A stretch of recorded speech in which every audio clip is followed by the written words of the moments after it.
Фатирны саткан кеше зуррак бәягә сатырга телей, алучы түбәнрәк бәядән алырга омтыла. Ихтияҗ белән бер рәттән бәядә арта бара. Хәзерге вакытта без Казан үзәгендә төзелеп килүче объектларның берсендә монда тулы куәткә төзелеш эшләре бара. Шуңа күрә без дә күргәнегезчә каскадан йөрибез. Монда уртача 50 квадрат метрлы 2 бүлмәле фатир 7 миллион сум ярым тора. Менә мисал өчен, әлеге фатирның әле ишеге дә куелмаган, ләкин шуңа да карамастан, аның әлеге фатир ачкычларының хуҗасы инде хәзер үк бар, ягъни аны инде сатып алганнар дигән сүз. Это планировка 50 квадратных метров, классическая, пользуется популярностью у семей с детьми. Башкаланың Совет районында бер ел элек төзелә башлаган бу йорттагы фатирларның яртысы сатылып беткән. Яшь гаиләләр субсидиялау программасыннан һәм банклардагы түбән процентлы кредитлардан файдалана. Узган ел монда фатир бәяләре 4 миллионнан башланса, хәзер 5 миллион. За прошлый год примерно стоимость квартир поднялась на 70%. Былтыр без төзегән йортларда фатир бәяләре башка еллар белән чагыштырганда уртача 70% артты.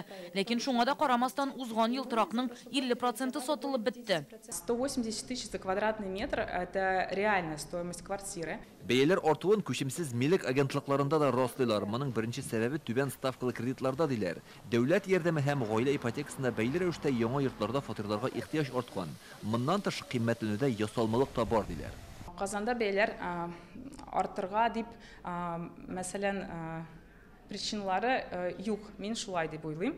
Хәзергә сатучылар күбрәк алучыларга караганда, шуның өчен бәлки кешеләр һәр вакыт менә үзегез күрәсез килеп баралар, үзенең вариантларны без аларга сөйлибез.